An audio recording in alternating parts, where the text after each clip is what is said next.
একটা সূরার নামই হলো সূরায়ে মুলক। যারা বলেন নাম কি? মুলক।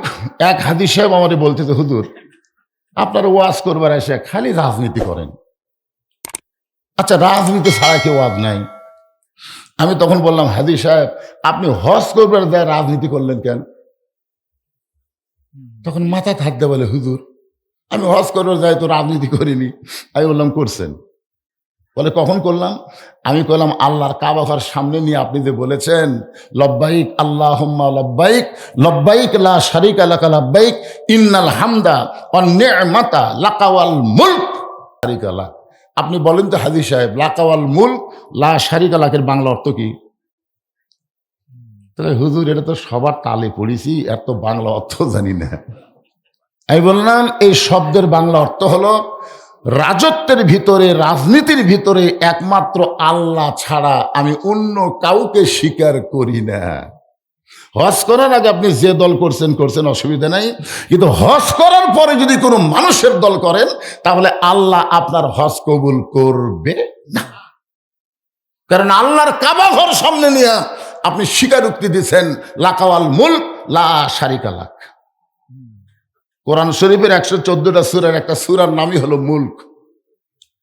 চাষ টলে বসে গল্প করতেছে আমাকে 5 পেরে, এতদিন আওয়ামী লীগ ক্ষমতায় ছিল, আগামীতে বিএনপি ক্ষমতাতে আসতেছে। এই কথা শুনে আমি বললাম নাউজুবিল্লাহ নাউজুবিল্লাহ নাউজুবিল্লাহ। সাইড থেকে একজন এসে কয়, হুজুর নাউজুবিল্লাহ কেন? আমি বললাম পাগলা, এই কথাটা হলো শিরক কথা। এই কথা হলো সম্পূর্ণ শিরক। কারণ আওয়ামী লীগ ক্ষমতায় ছিল না, বিএনপিও ক্ষমতা আসবে না, সবসময় যিনি ক্ষমতায় তিনি হলেন আমার আল্লাহ। আওয়ামী লীগ যদি ক্ষমতা থাকে তাহলে 24 সালের 5ই আগস্ট পলালো কেন?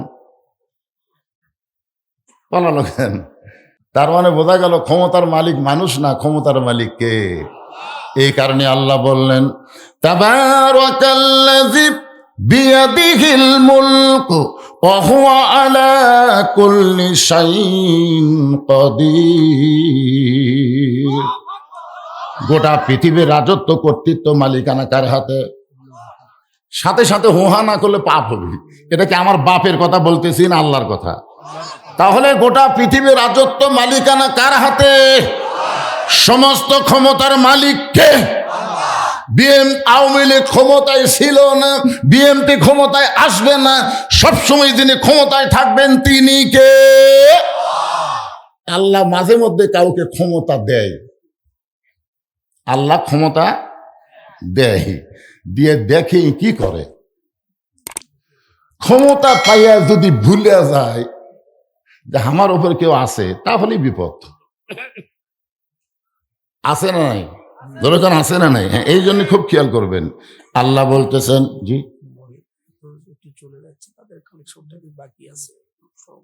ওয়াজ অতটা আমি কালেকশন করি না, তা তোমার দাওয়াত না দিলেও ক্ষতি নেই। তো মহিলার টাকা না হলে কি হবে? মরদ মানুষ টাকা দিলেই হবে। মহিলার উপর আপনার মসজিদে নামাজ পড়া দেন।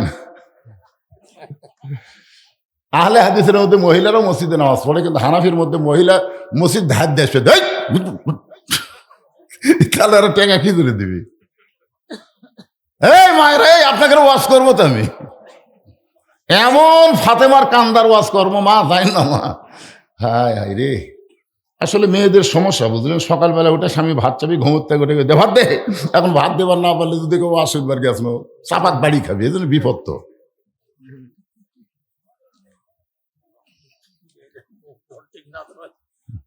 না ঠিক আছে, আরে সামনে আরো চেয়ার ফাঁকা চলে, সামনে আসেন, পিছন থেকে সামনে আসেন।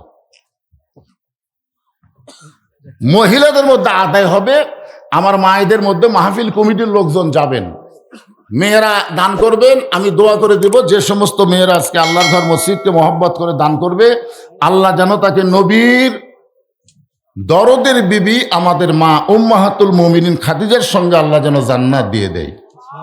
জোরে কোন সুবহানাল্লাহ না, এটা আল্লাহুম্মা আমিন কোয়া লাগবে। হ্যাঁ, আমার মায়েরা যাবেন কেন? যদি যান তো দান করেই যান।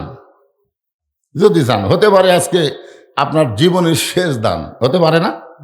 এখানে এমন কোন আল্লাহর বান্দা আছে যে দাঁড়ায় বলতে পারে হুজুর আমার বাড়ির সবচাইতে নিকটে, আমি আজকে বাড়িতে যাবার পারবই, একজন লোক দাঁড়িয়ে বলেন, হুজুর এই যে আমার বাড়ি দেখা যাচ্ছে হুজুর, আমি বাড়িতে যাওয়ার পারবই, এরকম বলার হিম্মত আছে? তাহলে এত কাছে বাড়িতে যাওয়ার হিম্মত যদি আপনার না থাকে, এত মশান মারেন কেন? হ্যাঁ, মশান মারা বোঝেন না? খালি বারবার এইরকম দেখে। কি দেখেন? 4 তলার ভিত দিছি হুজুর, 3 তলা হসে রড বার করে থুছি। 2 কান্দে 2 ফেরেশতা কয়, পাগলা উপর দিকে তাকাস না, নিচের দিকে তাকা। তোর 4 তলা না, তোর হলো নিচ তলা। জোরে কোন তলা? 1 তলাও না, 1 তলারও নিচে।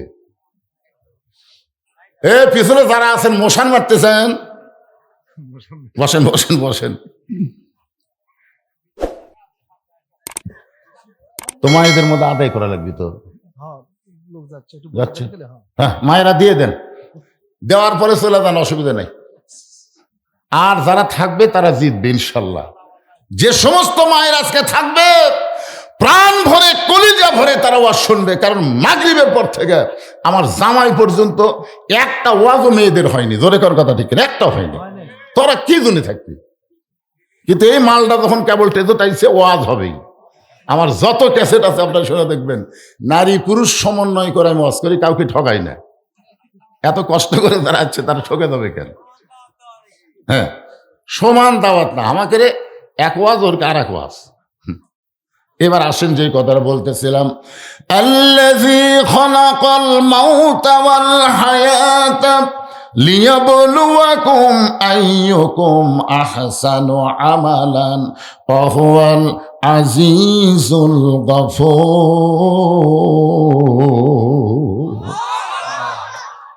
এই মালটা কে? এটি এসে খাড়া হলো, কে এটা? কে কে? এরকম এখন থেকে যদি সাইজ করে না পারেন, সামনে বিপদ আছে। এখন থেকে এদের সাইজ করা লাগবে। রাসূল বলেছেন 7 বছর থেকে, কয় বছর? 7 বছর থেকে তালিম দাও, 10 বছর থেকে মারিয়া পিটা শিখাও। কি শিখাবেন? মারিয়া পিটা কি শিখাবেন? লেখাপড়া একদম বাগডম ঘটনার সাথে এটা শিখাবেন? মারিয়া পিটা নামাজ শেখাও, কারণ বাচ্চারা যদি নামাজ শিখে সে কি হয়ে যাবে? ইন্নাস সালাতা তানহা আনিল ফাহশাই ওয়াল মুনকার। একমাত্র নামাজই পারে মানুষকে যাবতীয় বেহুদা এবং খারাপি কাজ থেকে বাঁচাই দিতে। আজকের মাহফিল হচ্ছে নামাজের ঘর, মসজিদকে লক্ষ্য করে। জোরে কর কথা ঠিক কিনা? এই জন্য এই বাচ্চাদেরকে বসে আছে কয়টা, এই সাইজ করে রাখবেন ইনশাল্লাহ। এখানে আল্লাহ বলতেছেন, মৃত্যু এবং হায়াতকে আমি আল্লাহ সৃষ্টি করেছি। মৃত্যু এবং হায়াতকে আল্লাহ সৃষ্টি করেছে এই কারণে, লিয়াবলুয়াকুম, তোমাদেরকে পরীক্ষা করা হবে, আইয়ুকুম আহসানু আমালা। এই পরীক্ষার সাবজেক্টটা হলো সুন্দর আমল। পরীক্ষার বিষয়টার নাম কি? সুন্দর আমল। এখন আপনারা খেয়াল করে শোনেন তো, সুন্দর আমল করতে গেলে সুন্দর একটা পরিবেশের দরকার আছে না নাই? সুন্দর একটা পরিবেশ যদি তৈরি করতে চাই, সুন্দর একটা সমাজের দরকার আছে। সুন্দর একটা সমাজ যদি তৈরি করতে চাই, সুন্দর একটা রাষ্ট্রের দরকার আছে।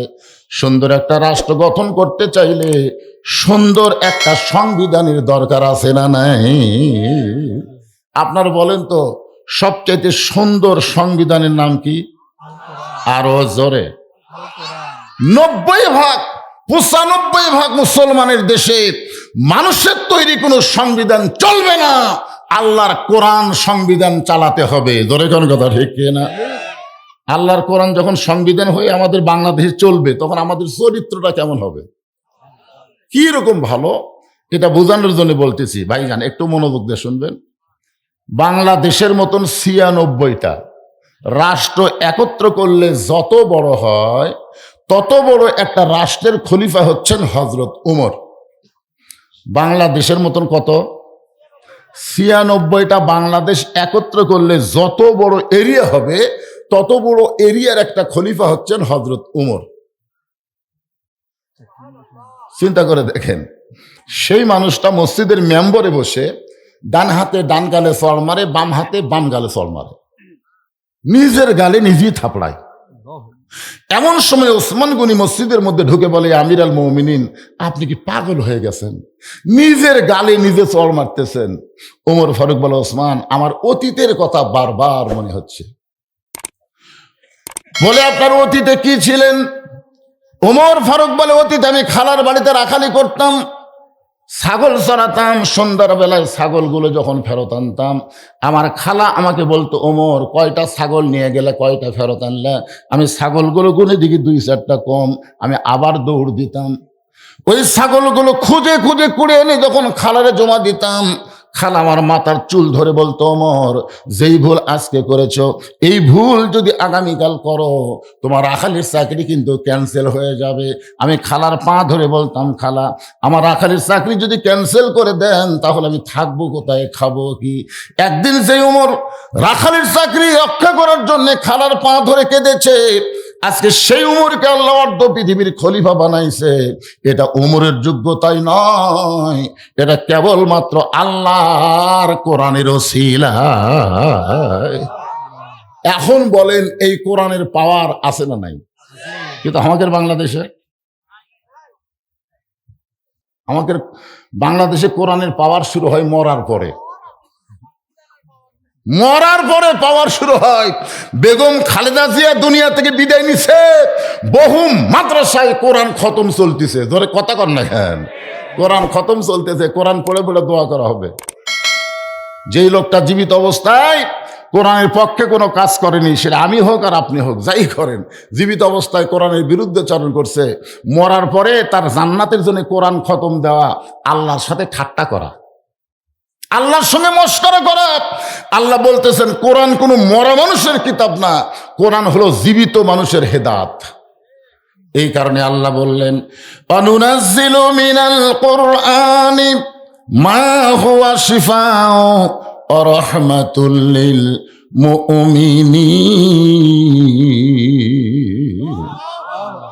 এর বাংলা একটা অর্থ আছে, আমি বলবো?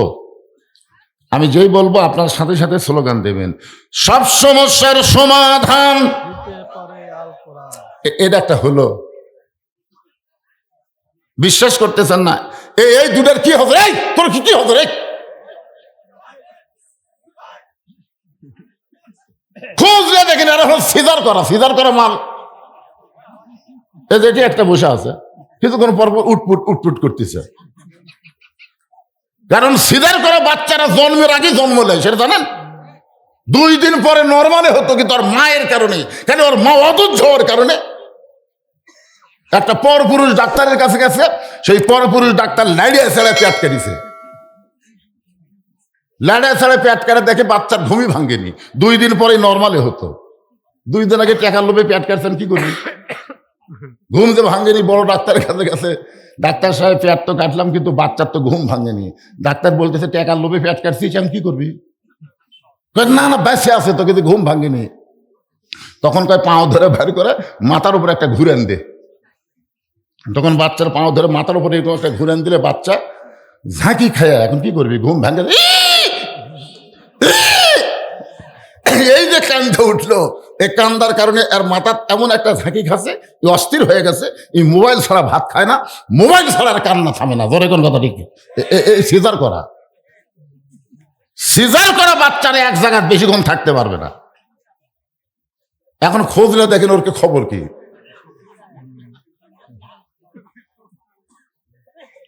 আমার তো বাচ্চা দরকার নাই, আমার বাচ্চার বাপ আর মায়ের দরকার। এই বাচ্চাকে শোনা লাগবে কেন? ঘুমায় দেন, একটু ঘুমায় দেন, একটু মনোযোগ দিয়ে শুনবেন। লিয়াবলুয়াকুম আইয়ুকুম আহসানু আমালান ওয়া হুয়াল আজিজুল গফুর। সূরা মুলকের 2 নম্বর আয়াতের তাফসীর চলতেছে। ওমর ফারুক বললেন, ওসমান একদিন খালার বাড়িতে রাখালি করতাম, আজকে আল্লাহ আমাকে অর্ধ পৃথিবীর খলিফা বানাইছে। এখানে ওমরের কোনো পাওয়ার না, সব পাওয়ার হলো আল্লাহর কোরআন। চিন্তা করে দেখেন, সেই কোরআন তো আমাদের দেশও আছে। হযরত ওমর ছদ্মবেশে। আমরা কেন বলতেছি সব দেখা হলো শেষ, আগামীতে দেখব কোরআনের বাংলাদেশ। আজকে আমি আপনাদেরকে এই কষ্ট করে যারা বসে আছেন তাদেরকে এই কোরআন শরীফ একটু দেখাবার চাই। এতদিন তো খালি ওয়াজ শুনলেন, আজ একটু নিজের চোখে দেখা লাগবে। রাজি আছেন? কি দেখবেন? এতদিন কি করছেন? কোরআন শুনছেন, আজকে একটু দেখেন এটা জিনিসটা আসলে কি, দেখা লাগবে না? যদি 12ই ফেব্রুয়ারি কোরআনের দল, ইসলামী দল যদি পাশ করে, তাহলে কোরআন কি এই জিনিসটা আজকে আমি আপনাদের দেখাইতেছি। একটু মনোযোগ দিয়ে সবাই দেখার চেষ্টা করবেন। অর্ধজাহানের খলিফা হযরত ওমর ছদ্মবেশে মদিনার অলি গলি ঘুরতেছেন। হঠাৎ হযরত ওমর দেখতে পাই দুই পাহাড়ের মাঝখানে একটা বিস্তীর্ণ মরুভূমি। ওই মরুভূমির মধ্যে একজন রাখাল উট আর দুম্বা চড়ায়।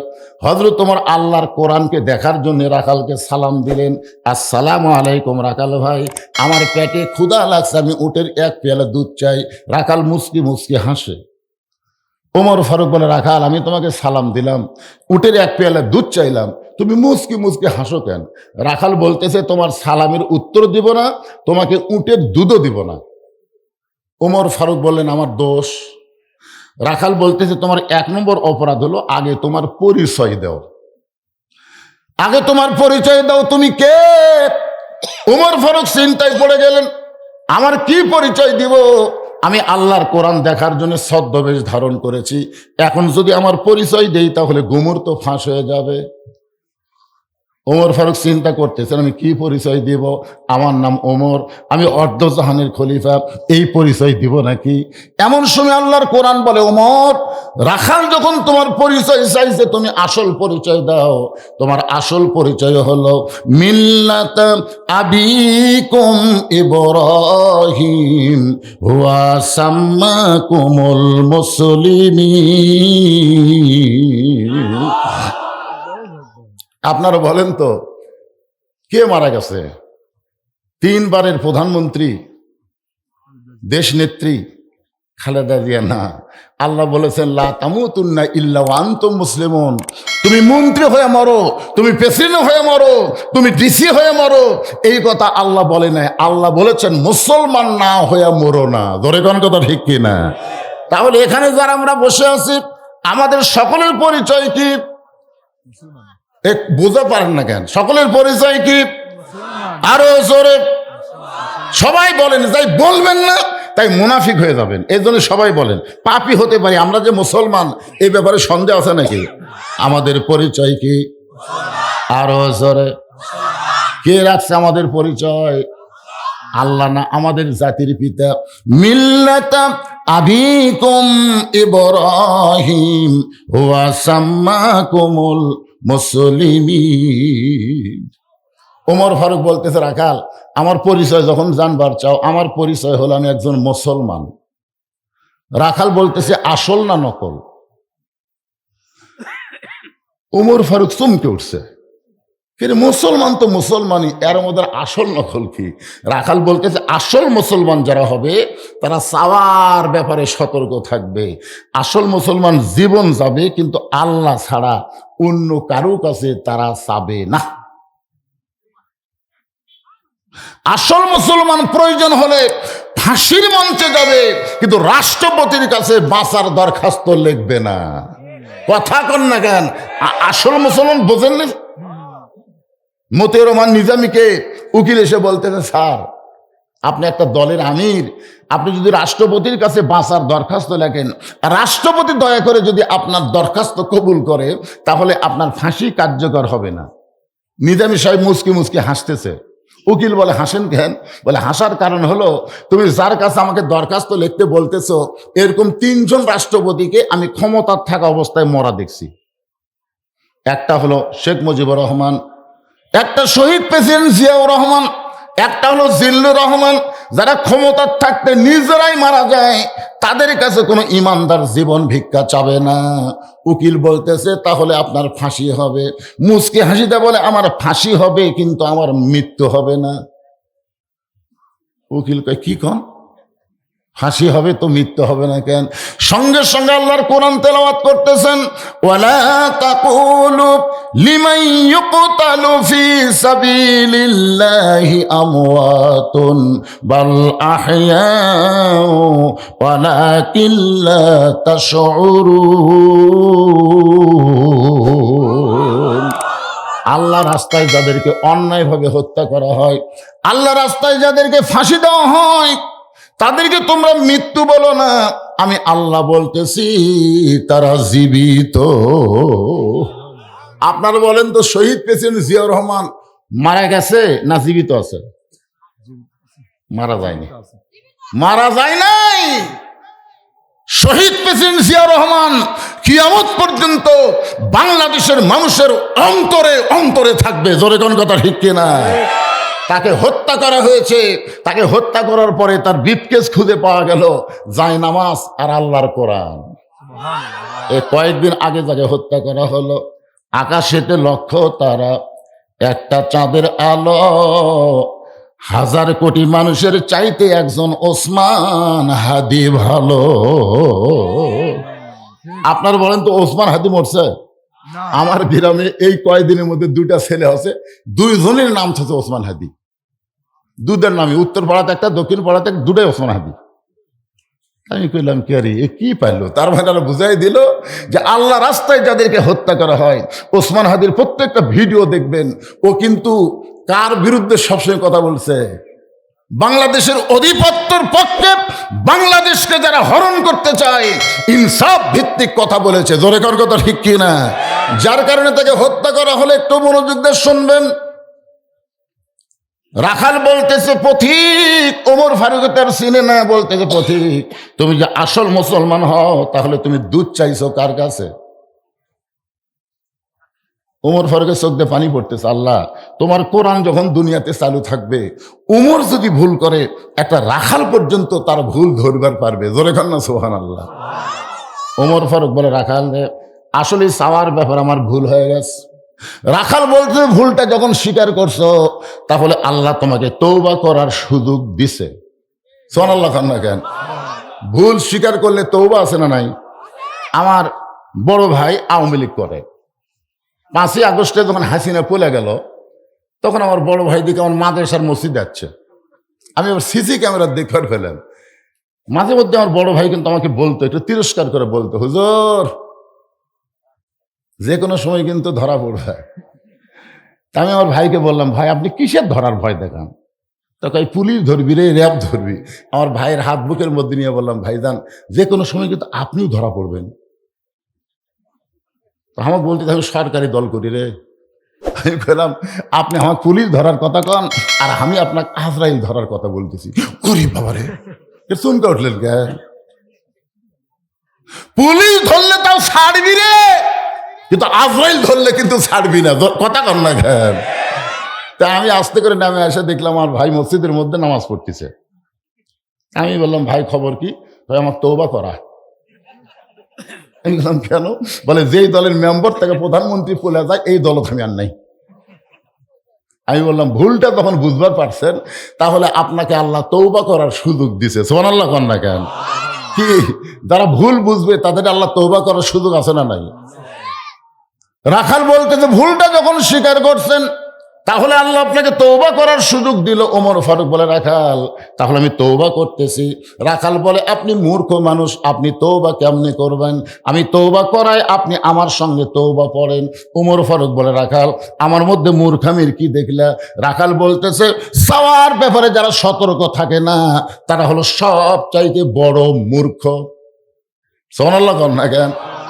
ওমর ফারুক বলে, রাখাল আসলেই আমি মূর্খ, তাহলে তুমি আমাকে তওবা পড়ায় দাও। এবার রাখাল হযরত উমরকে তওবা পড়াচ্ছেন। যারা এখনো মাগরিব এশার নামাজ না পড়া ওয়াজ শুনতেছেন, এখনো যারা মাগরিব এশার নামাজ না পড়ে ওয়াজ শুনতেছেন, আপনারা ফজর পর্যন্ত বাঁচবেন তার গ্যারান্টি আছে? এখান থেকে বাড়ি যাওয়ারই গ্যারান্টি নেই। তাহলে আপনি ইচ্ছা করে মাগরিব আর এশা বাদ দিয়ে ওয়াজ শুনতেছেন। আমি সবাইকে কিন্তু বলতেছি না, যারা পড়েনি তার খুব বলতেছি। কেরে ভাই, তাহলে এই মুহূর্তে তওবা করার দরকার আছে না নাই? তওবা করেন, আল্লাহ ফজর থেকে আর নামাজ বাদ দিব না। আল্লাহ বলে, যত নামাজ না পড়ার পাপ হয়েছে, এই তওবা করার সঙ্গে সঙ্গে আমি আল্লাহ তোমাকে মাফ করে দিলাম। এখন সবাই আমার সঙ্গে যারা পড়েছি, এখন অনেকে বলতে, আমরা তো মাগরিব এশা পড়ছি হুজুর, যেভাবে পড়ার দরকার হয়তো সেভাবে পড়তে পারি নাই। এদিন সকলে মিলে আমরা একটু তওবা করব। পিছনে যারা দাঁড়িয়ে আছেন বসেন ভাই, তওবার সময় বসা ভালো। বসেন না কেন? আরে হতে পারে আজকের মাহফিল আমাদের জীবনের হেদাত জান্নাত পাওয়ার ওসিলা। ধরে কোন কথা ঠিক কিনা? হতে পারে কি পারেন? এই জন্য সবাই একটু আমার সঙ্গে পড়েন আস্তাগফিরুল্লাহ। পড়েন সবাই, পড়েন সবাই আস্তাগফিরুল্লাহ রব্বি মিন কুল্লি জামবি ওয়া তুবু ইলাইহি লা হাওলা ওয়ালা কুওয়াতা ইল্লা বিল্লাহিল আলিয়্যিল আযীম। ওমর ফারুক তওবা করার পরে বলতেছে, ও রাখাল ভাই, আল্লাহর হস্তে উটের এক পেয়ালা দুধ দাও। রাখাল মুসকি মুসকি হাসে। ওমর ফারুক বলে, রাখাল আবার হাসতেছে কেন? রাখাল বলতেছে, তওবা করার পরে তুমি আবার মুনাফিকি করলে। ওমর ফারুক বলতেছে, কি বললা? রাখাল বলতেছে, তওবা করার পরে আবার মুনাফিকি করলে। ওমর, এই রাখাল, মুখে যা আসে তাই বলিস মিয়া, আমার মধ্যে মুনাফিকের কি দেখলা? রাখাল বলতেছে, লিমা তাকুলু মা লা তাফালুন, তোমার মুখের সাথে মনের মিল নেই। তুমি চিন্তা করে বলো তো, আমি কি উটের মালিক? আমি যদি উটের মালিক হইতাম, তুমি আমাকে রাখাল বললা কেন? আর যখনই তুমি আমাকে রাখাল বলেছো, তখন তোমার মন বলতেছে আমি উটের মালিক না। আর মালিক বাদ দিয়ে কেউ যদি রাখালের কাছে আল্লাহর হস্তেও চায়, রাখাল দিবার পারবে না। যার প্রমাণ আমি নিজে। আপনার বাইকওয়ালা টেস্ট থেকে কেবল নামছি, ইতিমধ্যে এক লোক 100 টাকার কর করা নোট আমার হাতত দিয়ে, হুজুর দোয়া করেন, হুজুর আল্লাহর হস্তে একটু দোয়া করেন। কি দোয়া বাবা? টেকা দেখে তো খুব ভালো লাগে, চকচকা টেকা, তো পকেটের থেকে বলতে কি দোয়া? হুজুর আমার বইয়ের পেটে একটা বাচ্চা আছে, আপনি দোয়া করেন আল্লাহ যেন পুত্র দেয়। এমন দোয়া আমার কাছে আছে। আমাকে আল্লাহ 3টা মেয়ে দিছে, এখন পর্যন্ত আমার ছেলেই নেই। আমি চিন্তা করে দেখলাম, আমার দোয়া যদি পুত্র হতো তাহলে আল্লাহ আমাকে একটা দিত। উনি তো আর আমার খবর জানে না। আমি পকেটটা 200 টাকা বের করে দিয়ে দিলাম। বললো, হুজুর আমি তো টেকা চাইনি, দোয়া চাইছি। আমি বললাম, পাগলা তুইও যা, আমিও তাই। বলে, আপনি হলেন বক্তা, আমি হলাম শ্রোতা, কেমনি এক হলাম? আরে পাগলা, আমি পরপর 3টা মেয়ের বাপরে। প্রথম মেয়ে হওয়ার পরে বড় যখন বইয়ের পেটে বাচ্চা আইছে, আমি আল্লাহর কাছে দোয়া করলাম, আল্লাহ একটা পুত্র দাও। আবার আল্লাহ কন্যা দিছে। পরে আবার যখন পেটে বাচ্চা আসলো, তখন একই দোয়া করলাম, কিন্তু কাম হয়নি। তখন কয়, হুজুর তাহলে আপনি টাকা আপনি না, আমারটা আমাকে দেন। ওরে যখন 100 টাকা দিছি, মারতেছে দৌড়। আমি হাত ধরে বললাম, কোথায় যাবি?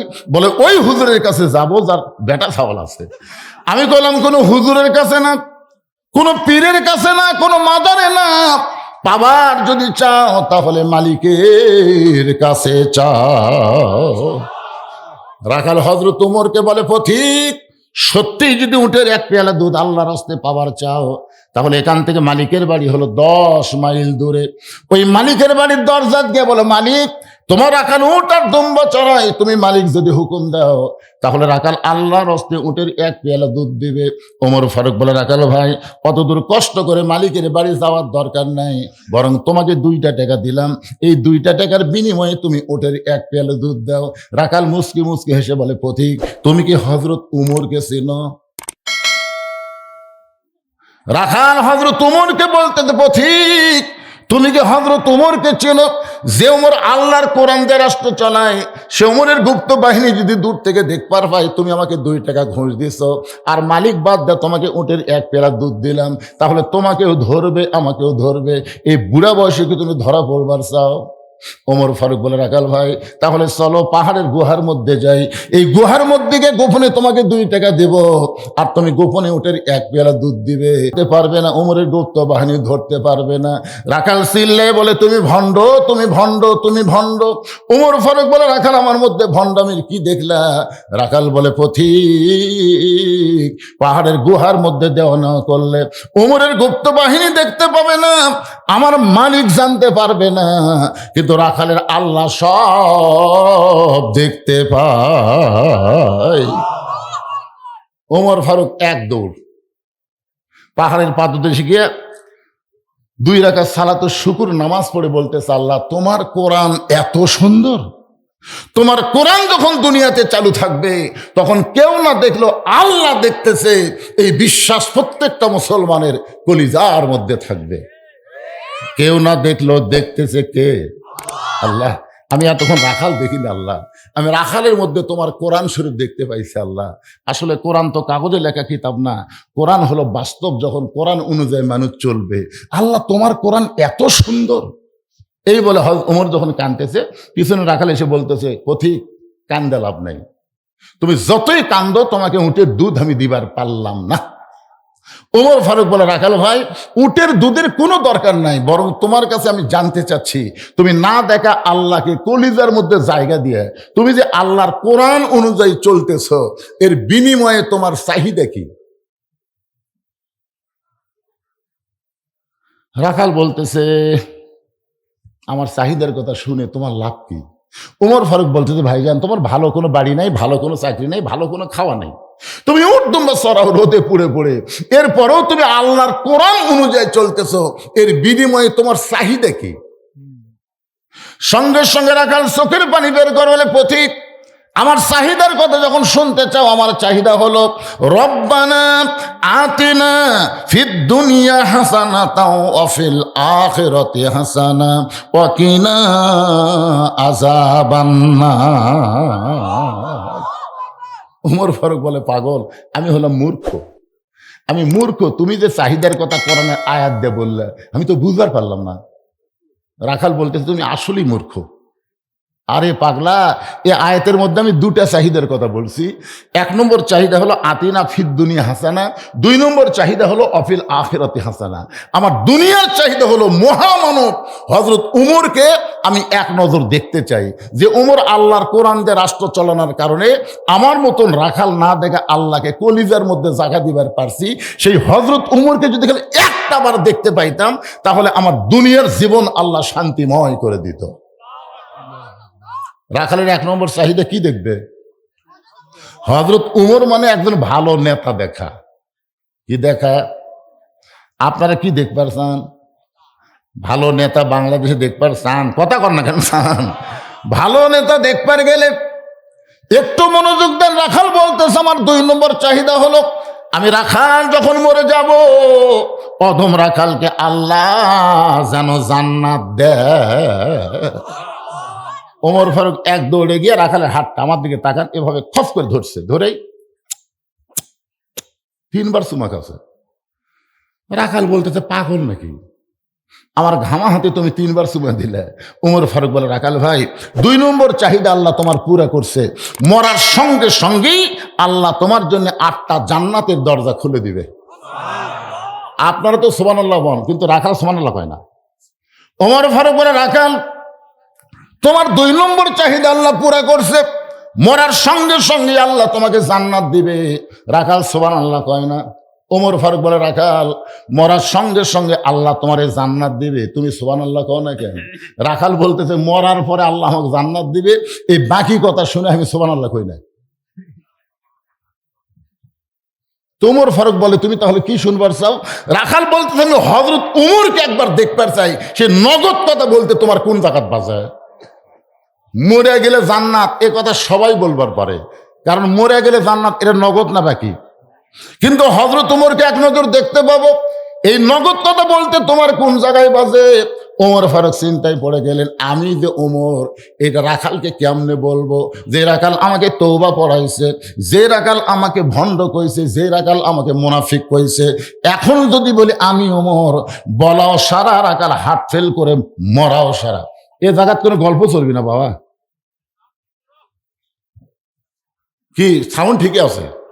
একটু কান ফেলে শোনেন, মনোযোগ দিয়ে শোনেন, বুঝলেন? মনোযোগ না দিলে তো খুব খেয়াল করবেন। যে রাখাল হযরত উমরকে তওবা পড়াইছে, জোরে কান কি পড়াইছে? যে রাখাল হযরত উমরকে মুনাফিক কইছে, যে রাখাল হযরত উমরকে ভণ্ড কইছে, এখন যদি বলি আমি উমর, বলাও সারা, রাখাল হাত ফেল করে মরাও সারা। ওমর ফারুক যে রাস্তা দিয়ে যায়, ওই রাস্তা দিয়ে শয়তান কয়দিন যায় না? ওমর ফারুকের চেহারার মধ্যে ভয় আছে না নাই? শয়তান দেখলে পালায় যায়। এখন যদি বলে রাখাল আমি ওমর, বলাও সারা, রাখাল হাত ফেল করে মরাও সারা। ওমর ফারুক চিন্তায় পড়ে গেলেন, আমি কি করব? এমন সময় আল্লাহর কোরআন বলতেছেন, উদউ ইলা সাবিলি রাব্বিকা বিল হিকমাহ। ওমর, ডাইরেক্ট যদি বলবার না পারো তাহলে তুমি হেকমত অবলম্বন করো। ওমর ফারুক বলে, রাখাল ভাই সত্যি যদি ওমরকে দেখবার চাও তাহলে তোমাকে ফজরের নামাজ সামনে কাতারে আদায় করা লাগবে। ফজর যদি সামনে কাতারে আদায় করতে পারো, মেহরাবের দিকে লক্ষ্য করে দেখবে যেই মানুষটা ইমামতি করতেছে ওই মানুষটি হলেন হযরত ওমর। আল্লাহর কোরআন দিয়ে যখন বাংলাদেশ চলবে তখন প্রত্যেকটা এমপিকে ওই এলাকার বড় মসজিদের ইমামতি করার যোগ্যতা থাকা লাগবে। কি যিনি তিনি নেতা হতে পারবেন না ভাইজান। এই জন্য সবাই তো চায় না কোরআন দিয়ে বাংলাদেশ চলুক, কারণ কোরআন দিয়ে যখন শাসন চলবে, কোরআন দিয়ে যখন বাংলাদেশ চলবে, যিনি তিনি এমপি হতে পারবেন না। এমপি হওয়ার আগে ইমামতি করার যোগ্যতা থাকা লাগবে। আমার কথা কি বুঝতে পারছেন? ওমর ফারুক কি বলতেছে, রাখাল সত্যি যদি ওমরকে দেখতে চাও তাহলে তুমি কুঠি যাও, সংসদ ভবন যাও, গণভবন যাও। এ কথা বলে নাই, বলেছে ফজরের নামাজ সামনে কাতারে আদায় করবা। ফজর যখন সামনে কাতারে আদায় করবা, মেহরাবের দিকে লক্ষ্য করে দেখবা যেই মানুষটা ইমামতি করতেছে ওই মানুষটি হলেন হযরত ওমর। রাখাল ছোট বাচ্চার মতন কান্দে। ওমর ফারুক বলে, রাখাল কান্দো কেন? বলে, কান্দার কারণ হলো আমি বারান্দাত নামাজ পড়ি, আমি মসজিদের ভিতরে কোনোদিন ঢোকার সাহস পাই না। মসজিদের মধ্যে দামি দামি সাহাবি, ওই দামি দামি সাহাবির মধ্যে আমি রাখাল কেমনে যাই? ওমর ফারুক চোখের পানি বের করে বলতে, রাখাল ভাই তুমি বারান্দায় নামাজ পড়ো, তুমি কম দামি, আর মসজিদের মধ্যে নামাজ পড়ে এরা বেশি দামি। এই উল্টা কথা তোমাকে বুঝালো কে? আপনারা খেরের উপর বসে ওয়াজ শুনতেছেন আর আমি চেয়ারে বসে ওয়াজ করতেছি। আমি দামি, আপনারা কম দামি, এই কথা আপনাদের কে বুঝাইলো? হাসরের ময়দানে হয়তো দেখা যাবে অনেক বক্তাকে আল্লাহ তক্তা বানায় জাহান্নাম দিবে, আবার অনেক শ্রোতাকে আল্লাহ বিনা হিসাবে জান্নাত দিয়ে দিবে। তাহলে এখানে দামি আর কম দামি, তুমি বারান্দায় নামাজ পড়ো, তুমি কম দামি, আর ভিতরে যারা নামাজ পড়ে এরা বেশি দামি, এই কথা তোমার কে বুঝাইলো?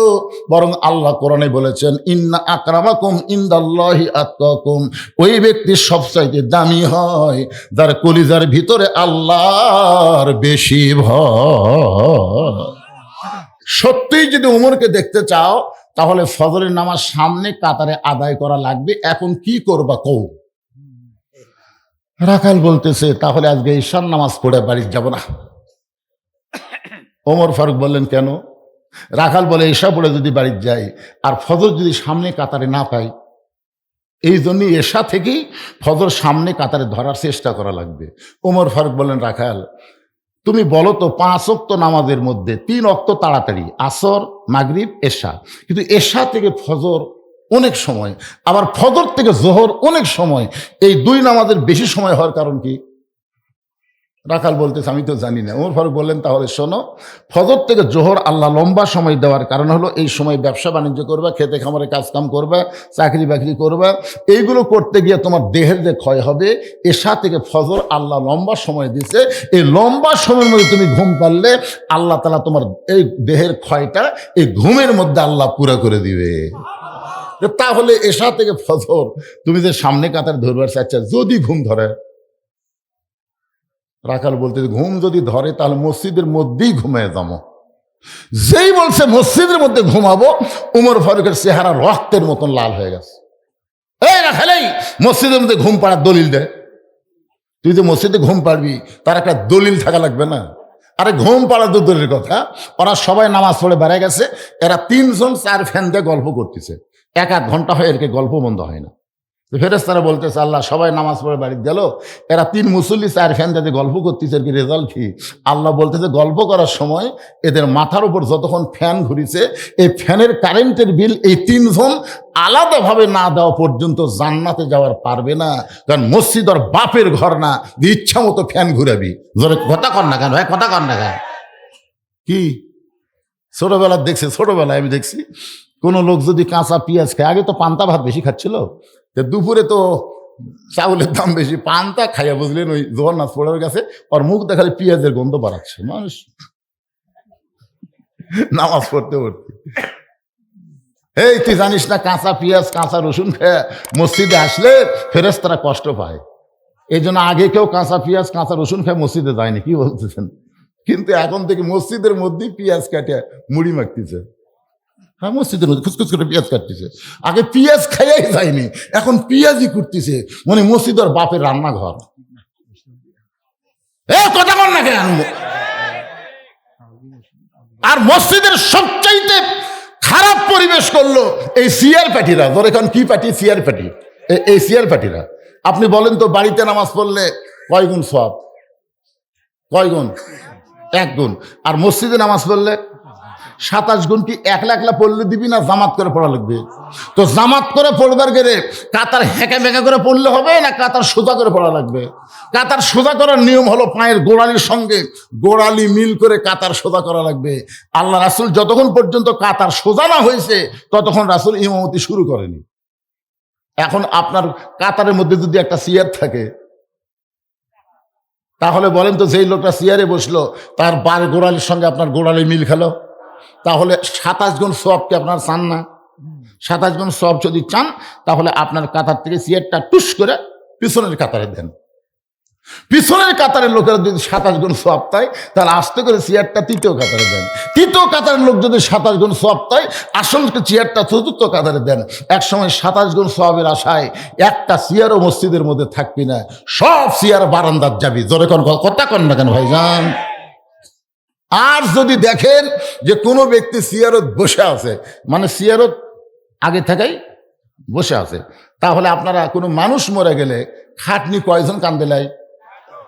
মনে করবেন যে লোকটা চেয়ারত বসে আছে ওই মরে গেছে, মনে করবেন ওই মরে গেছে, খাটনি লাশ মনে করে 4-5 জন ধরে আস্তে করে বারান্দার থেকে আসবেন। কারণ নামাজের ভিতরে বাহিরে যে 13টা ফরজ আছে, তার মধ্যে একটা ফরজ হলো দাঁড়িয়ে নামাজ পড়া। বসে থেকে নামাজ শুরু করা যাবে না। জামাতে নামাজ পড়লে দাঁড়িয়ে নামাজ পড়া লাগবে। হুকুম কার? জোরে বলেন, হুকুম কার? আল্লাহ কোরআনে ডাইরেক্ট বলেছেন, কুমু লিল্লাহি কানিতিন। দাঁড়াও, দাঁড়াও, আনুগত্য নিয়ে আল্লাহর জন্য দাঁড়াও। তুমি হেঁটে হেঁটে মসজিদে এসে তুমি চেয়ারে বসে ভাক্কা শুরু করছো। তোমাকে যদি শান করে মসজিদে আনতো সেটা ভিন্ন কথা। তুমি বাজার করে হেঁটে হেঁটে 10 কেজি ব্যাগলে গোটা এলাকা ঘুরে ঘুরে বাজার করতেছে, আর মসজিদে আমার সিয়ার কুটি রে, আর সিয়ার কুটি রে। শোনেন, যে লোকটা চেয়ারে নামাজ পড়বে, দাঁড়ায় নামাজ পড়তে পারবে না, সে বাড়িতে নামাজ পড়বে। কারণ তার জামাতে নামাজ পড়া দরকার নাই। লা ইউকাল্লিফুল্লাহু নাফসান ইল্লা উসআহা। আল্লাহ কোরআনে বলেছেন, তোমার কষ্ট হবে এমন কিছু আমি আল্লাহ তোমাকে দেই নাই। যদি দাঁড়াবার না পারো বসে নামাজ পড়ো, বসাও যদি না পারো শুয়ে থাকা নামাজ পড়ো, শুয়ে থাকাও যদি না পারো ইশারার দ্বারা পড়ো। যতক্ষণ তুমি দাঁড়ায় নামাজ পড়তে পারবা ততক্ষণ জামাতে পড়বা, আর যতক্ষণ দাঁড়াবার পারবা না ততক্ষণ তুমি একা একা নামাজ পড়বা। তোমার জামাতে নামাজ পড়া দরকার নাই। আমার কথা কি বুঝবার পারলেন? ওমর ফারুক বলে, রাখাল, আজানের গুরুত্ব দিও। 5 ওয়াক্ত নামাজের মধ্যে সবচাইতে গুরুত্বপূর্ণ আজান হলো কোন নামাজের আজান? কে রে যুবক ছেলেরে, কথা বলো নাকি বাবা? একটা পর্যন্ত মোবাইলের ফেসবুক চালাও। ফজরের আজানের মধ্যে একই শব্দ অন্য আজানে নাই, বেশিবার বলে 2 বার। একই শব্দ যেটা অন্য আজানে নাই ফজরের আজানে মুয়াজ্জিন বলে। এই শব্দ তোমাকে জানা আছে? কি শব্দ? চাই না বুড়াকালের কোনো হিসাব দেওয়া লাগবে না, খালি যৌবনকালের হিসাব দেওয়া জান্নাত যাও। নামাজ হচ্ছে সরকারি চাকরির মতন ইবাদত। সরকারি চাকরি যেমন সব বয়সে হয় না, নামাজও কিন্তু সব বয়সে হবে না। সরকারি চাকরি 60 বছর করলে তারপরে সরকার কি দেয়? পেনশন দিয়ে দেয়, বসে থাকা খা। 60 বছর পর্যন্ত যারা জামাতে নামাজ পড়বে, বুড়া বয়সে যদি জামাত পড়বার নাও পারে, আল্লাহ পেনশনে তাকে পুরো সওয়াব দিয়ে দিবে। ধরে কোন সুবহানাল্লাহ। এই জন্য ভাইজান, সব ইবাদতের মধ্যে নামাজ হলো গুরুত্বপূর্ণ। লা সালাতা লা ঈমানা, যার নামাজ নাই তার ঈমানই নাই। লা সালাতা লা দীনা, যার নামাজ নাই তার কোনো ধর্মই নাই। বাইনাল আবদি ওয়াল কুফরি তারকুস সালাত। বান্দা কাফিরের মধ্যে পৃথক করার জিনিসটার নামই হলো নামাজ। একটু মনোযোগ দিয়ে শুনবেন। ওমর ফারুক বললেন, আজানের গুরুত্ব দিও। এতদিন রাখাল নামাজ পড়েছে বারান্দায়, আজকে নামাজ পড়বে সামনে কাতারে। মুয়াজ্জিন যেই মাত্র বলেছে আসসালাতু খায়রুম মিনান নাওম, সঙ্গে সঙ্গে রাখাল উঠে জোরে জোরে হেঁটে হেঁটে মসজিদের বারান্দায় এসে বলতেছে, ও বারান্দা, মনে কষ্ট নিস না, আজকে দেখার জন্য আমি সামনে কাতারে যাব। জোরে কর, কিসের জন্যে? দেখার জন্যে। এখন কোনোদিন রাখাল মসজিদের মধ্যে ঢোকে নাই, আজকে ঢুকতেছে। মসজিদে ঢুকতে গেলে নিজের ইচ্ছা মতো ঢুকলে হবে না, আল্লাহর হুকুম, নবীর তরিকা মোতাবেক ঢোকা লাগবে। আল্লাহর হুকুম হলো ডান পা, ধরে কোন পা। নবীর তরিকা হলো মুখ বন্ধ করে ঢুকলে হবে না, জবান খুলে একটা দোয়া পড়া লাগবে, আল্লাহুম্মা আফতাহলি আবওয়াবা রহমাতিক। রাখাল ডান পায়ে দোয়াটা পড়ে মসজিদের মধ্যে ঢুকে যখন সামনে কাতারে যাবার চায়, প্রত্যেকটা সাহাবী নড়ে সরে রাখালকে যাওয়ার রাস্তা করে দেয়। রাখাল মনে মনে কয়, আল্লাহ রে, বারান্দার থেকে এতদিন কি ভাবলাম, বারান্দার থেকে মনে করছিলাম ভিতরে দামি দামি, কিন্তু আজকে ভিতরে ঢুকে দেখতেছি আমিও যাই, এরাও তাই। এটা কিন্তু ভিতরে না ঢুকলে বোঝা যাবে না। আপনারা 10 দল 14 দল যত দলই করেন, মসজিদের মধ্যে ঢুকে দেখেন দলাদলি থাকবে না। আমি নিজের চোখে দেখছি, আওয়ামী লীগ, বিএনপি, জাতীয় পার্টি কাতার সোজা করছে। কি সোজা করছে? 3 দল মিলা কাতার সোজা করছে। এখন কাতার সোজা করে দেখে হুজুর নেই। কি নাই? কে রে, আমরা তো 3 দল কাতার সোজা করলো রে, কিন্তু সামনে কে যাবি রে? ওরা খুব তাকাতাকি করে দেখে পিছনে একটা জামাত ইসলাম খাড়া হয়ে আছে। কে খাড়া হয়ে আছে? জামাত ইসলাম হুজুর। তখন আওয়ামী লীগের নেতা বলতেছে, হুজুর পিছনে কে, সামনে যান হুজুর। তখন বলতেছে, ভাই রে, আপনারা তো একজন স্বাধীনতার স্থপতি, একজন স্বাধীনতার ঘোষক, আর একটা চাচার দল যে হারে কাতার সোজা করলেন, আমি তো যুদ্ধ অপরাধী ভাই, আমি কেমনে সামনে যাই? আমরা এটা বাইরের কথা, ভিতরে কও কেন? আমি আওয়ামী লীগ, ওই বিএনপি, জাতীয় পার্টি, এটা হলো বাইরের কথা। ভিতরের কথা আমরা সবাই ভাই ভাই, আমাদের মধ্যে কোনো তফাৎ নাই, একসঙ্গে কাতার করতে চাই। ধরে কোন সুবহানাল্লাহ। এটা মসজিদের ভিতরে না গেলে বুঝতে পারবেন না। এসপি সাহেব দাঁড়ায় দেখে সামনে কাতারে এখন পর্যন্ত একটা মুসল্লি লাগবে, সামনে কাতার পুরা হতে একটা মুসল্লি লাগবে। এখন একটা মুসল্লি কোথায় পায়? এসপি তাকায় দেখে চৌকিদার দরজার দাঁড়ায় আছে, চৌকিদার মসজিদের দরজার দাঁড়িয়ে আছে। এসপি ডাকতেছে, আয় আয়। চৌকিদার বলে, না স্যার, আপনি এসপি, আমি চৌকিদার। এসপি বলে, পাগলা, ওটা বাইরের কথা।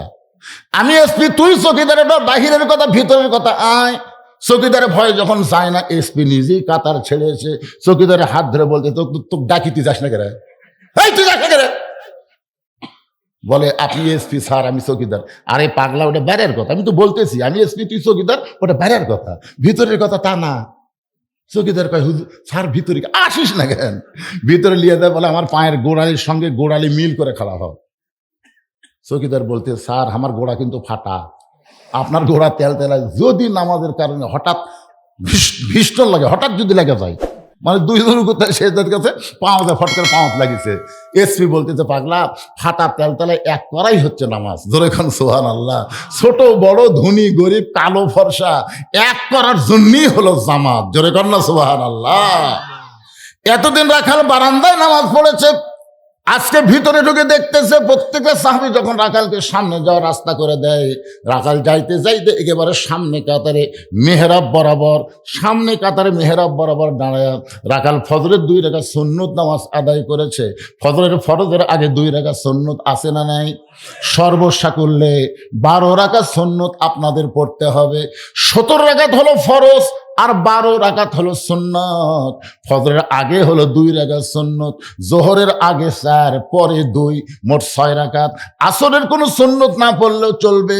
মাগরিবের পরে 2 রাকাত সুন্নত, এশার পরে 2 রাকাত সুন্নত, এই সর্বসাকুল্যে 12 রাকাত। আল্লাহ রাসূল বলেছেন, ফজরের পূর্বে যে 2 রাকাত সুন্নত আদায় করা হয়, আসমান জমিন বিক্রি করে দিলেও ওই 2 রাকাত সুন্নতের সমান হবে না। এখন বলেন, ফরজের আগে 2 রাকাত সুন্নতের দাম কম না বেশি? রাখাল 2 রাকাত সুন্নত নামাজ আদায় করে চুপ করে বসে আছে, মনের মধ্যে বড় আশা, আজকে জীবনের আশা পূরণ হবে, আজকে দেখবো, প্রাণ ভরে দেখবো, হক ওমরকে আমি প্রাণ ভরে আজকে দেখবো, এই মনে করে রাখাল বসে আছে। ইতিমধ্যে একজন সাহাবী মসজিদের মধ্যে ঢুকিয়া দেখে জায়গা নেই, মানে জায়গা আছে কিন্তু ওই সাহাবীর জায়গা নাই। ওই সাহাবীর নাম হলো ওসমান গনি। ধরে কর নাম কি? ওসমান গনি কয় কিনা আমার জায়গা ধরে কে বসে আছে রে? আপনারা বলেন তো, মসজিদের মধ্যে শুধুমাত্র ইমাম ছাড়া অন্য কারো জায়গা নির্দিষ্ট? তাহলে ওসমান গনি কোন অধিকারে বলতেছে যে আমার জায়গা ওটা কে বসে আছে? এইটা বলার পিছনে কারণ হলো আল্লাহ নবী বলেছেন, আমি যতদিন ইমামতি করব, আমি বরাবর যিনি পিছনে থাকবে তার নাম হলো হযরত আবু বকর। আবু বকর যখন ইমামতি করবে, আবু বকর বরাবর যিনি পিছনে দাঁড়াবে তার নাম হলো ওমর। ওমর যখন ইমামতি করবে, ওমর বরাবর যিনি পিছনে দাঁড়াবে তার নাম হলো ওসমান। ওসমান যখন ইমামতি করবে, ওসমান বরাবর পিছনে যিনি দাঁড়াবে তার নাম হলো হযরত আলী। আলী যখন ইমামতি করবে, আলী বরাবর পিছনে। নবী আর কারোর নাম বলে না, শুধু বলতেছেন আলী বরাবর পিছনে। সাহাবীরা বলে, রাসূলুল্লাহ, হযরত আলী বরাবর পিছনে কে দাঁড়াবে? রাসূল বললেন, মা ইয়ান্তিকু আনিল হাওয়া ইন হুয়া ইল্লা ওয়াহয়ুন ইউহা। আমি নবী ততক্ষণ বলতে পারি না যতক্ষণ আল্লাহ আমাকে না বলায়। এই পর্যন্তই হলো খোলাফায়ে রাশিদিন। তাহলে হযরত ওমর যখন ইমামতি করবে, ওমর বরাবর পিছনে কে দাঁড়াবে? একেবারে মনে থাকেন আপনাকে কে দাঁড়াবে? উমর যখন ইমামতি করবে, ওমর বরাবর যিনি পিছনে দাঁড়াবে তার নাম হল ওসমান। কিন্তু আয়েশা থেকে জায়গা দখল। আল্লাহ রাসূল বলেছেন, আল হায়াউন ওসমান। ওসমানের আবার শরম বেশি। যে লোকটার শরম বেশি ওই কিন্তু নরমও বেশি। ওসমান গনি চিন্তা করছে, বসে যখন আছে অসুবিধা কি? ওসমান গনি কাছে এসে দেখে রাখালের পাশে ফাঁকা জায়গা। ওই ফাঁকা জায়গার মধ্যে ওসমান গনি 2 রাকাত ফজরের সুন্নত নামাজ আদায় করার পরে রাখালের দিকে 3 বার তাকাইছে। জোরে কোন কয়বার? মানে শরম যার বেশি, তাই তো আর টর্চ লাগে তাকে থেকে পারে না। মানে এরকম থেকে রাখাল খুব খেয়াল করতেছে, একবার আমাকে দেখলো, আবার দেখতেছে। আমি গরিব মানুষ দেখে পছন্দ করতেছে না নাকি রে? আমি বারান্দাত নামাজ পড়ে ভিতরে আছি দেখে মশান মারতেছে নাকি? বুঝতেছেন না মূর্খ লোকের কত চিন্তা। আমি মূর্খ লোকের দিকে তাকায় খেপে দেবে।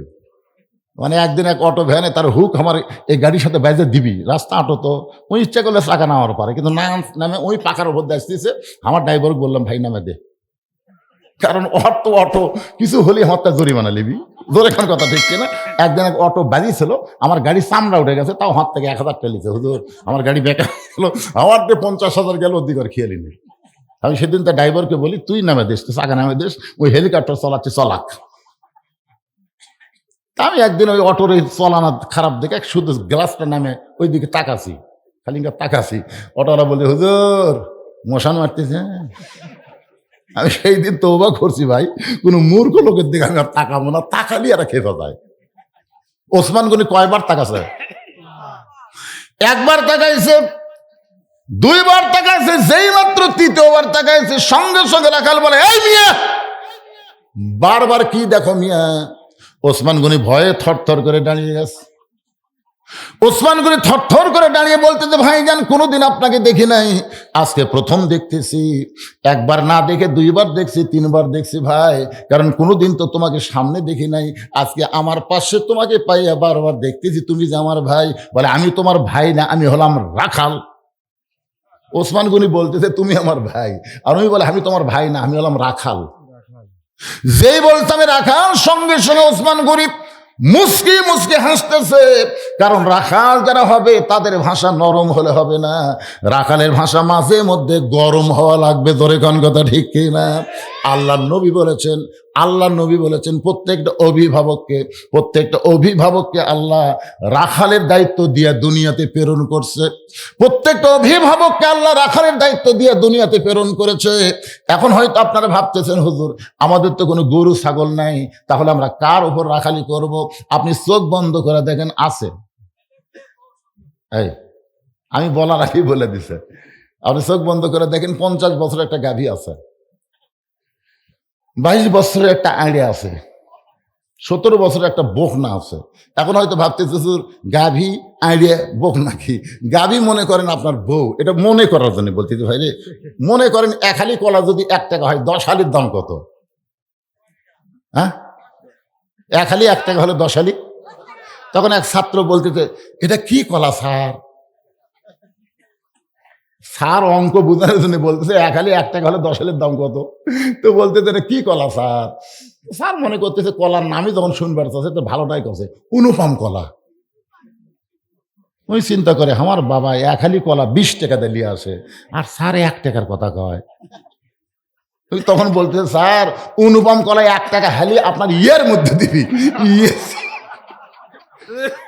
এটা বুঝানোর জন্য বলতেছি ভাই। মনে করেন এটা আবার বাড়িতে যখন কন্যা বউ গাভী কষে, এটা বুঝানোর জন্য বলতেছি। মনে করেন 50 বছরের গাভী হচ্ছে আপনার বউ, 22 বছরে আনে হলো আপনার ছেলে, 17 বছরের বুক না হলো আপনার মেয়ে। এখন বলেন তো, আমার বউ, আমার ছেলে, আমার মেয়ে আমার অধীনে যতদিন থাকবে রাখালি করার দরকার আছে না নাই? জোরেজন আছে না নাই? আপনি মসজিদের সামনে কাতারে নামাজ পড়েন, আলহামদুলিল্লাহ, আপনার সাথে ভালো মুসল্লি কেউ নাই। কিন্তু এশার নামাজ পড়ে বাড়ির যায় দেখতেছেন আপনার বাড়ির ভিতর থেকে বাদ্য আসতেছে, হরি হরি হরি হরি ল। আমি মুসলমান, মসজিদের সামনে কাতারে নামাজ পড়লাম, আমার ঘরের মধ্যে হিন্দু করে বাদ্য কেন? ঢুকে দেখতেছেন আপনার গাভী, আপনার বউ ভারতের স্টার জলসা দেখতেছে। এখন বলেন তো, আপনি নামাজ পড়বেন আর আপনার বাড়িয়ালি স্টার জলসা দেখবে, আপনার রাখালির দরকার আছে না নাই? রাখালি কি হেলাপেন্টি দিয়ে আস্তে করে বইয়ের কাছে বসে রিমোট কন্ট্রোল দিয়ে টিভি অফ করে বলবেন, বিবি তুমি যে ভারতের স্টার জলসা দেখতেছো, ওই ভারতের খবর জানো? বউ বলতেছে, ভারতের খবর কি? ভাই ভারতের খবর হলো, আমাকে 400 বছরের পুরাতন মসজিদ ভাঙ্গা, 400 বছরের বাবরি মসজিদ ভাঙ্গা তারা ওই জায়গাতে রাম মন্দির তৈরি করছে। ভারতে রাম মন্দির বানানোর বহু জায়গা আছে, কিন্তু কোনো ফাঁকা জায়গা রাম মন্দির না বানায়া আমাদের মসজিদ ভাঙ্গা ওই জায়গা রাম মন্দির তৈরি করছে। যেই ভারতের হিন্দুর বাচ্চারা আমাদের মসজিদ ভাঙ্গা রাম মন্দির তৈরি করে, ওই ভারতের চ্যানেলে দেখা যায়। বউ বলতেছে, এই কথা আপনি আমার আগে কননি কেন? আমি আজ থেকে ভারত বয়কট করলাম। বউ বলতেছে, আজ থেকে আমি ভারত বয়কট করলাম।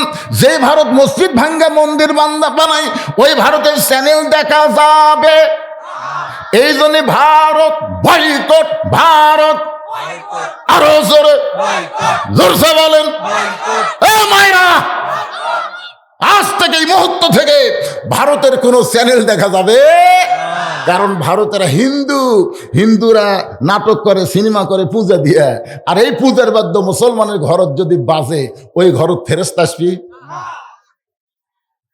আপনি দেখেন না কে, আপনার বউ তো আপনি সাইজ করলেন, এখন আড়িয়া আপনি শীতের মধ্যে আসসালাতু খায়রুম মিনান নাম শোনার সঙ্গে সঙ্গে আপনি বাপ মসজিদে ওযু করে আসতেছেন, কিন্তু আপনার ছেলের দিকে একটু খবর শোনেন তো। ওই আজান দেওয়ার আগে কিন্তু 3.5 হাতি আসছিল। আজান দেওয়ার আগে আপনার 22 বছরের ছেলে কিন্তু 3.5 হাত ছিল। যে আজান শুরু হয়ে গেছে, ওই তখন ল্যাপ মাথার উপর দিস, আজান শুনবি না যে, তো ল্যাপ মাথার উপর দিলে পাও টাইনে বুকের সাথে, আপনি জানলা দিয়ে তাকে দেখতেছেন, পাও নাই মাথাও নাই। আমার আইডিয়া কোথায় রে? বিলাই যেমন ইন্দুর ধরে, বিলাই যেমন ইন্দুর ধরে, আপনি চুপি চুপি ঘরের মধ্যে ঢুকে খালি কম্বল টান দিয়ে দেখেন, ল্যাপের তলে আপনার বেটার সাইজ, আর সকালবেলা সাইড টিভি কুত্তার সাইজ, একই সাইজ।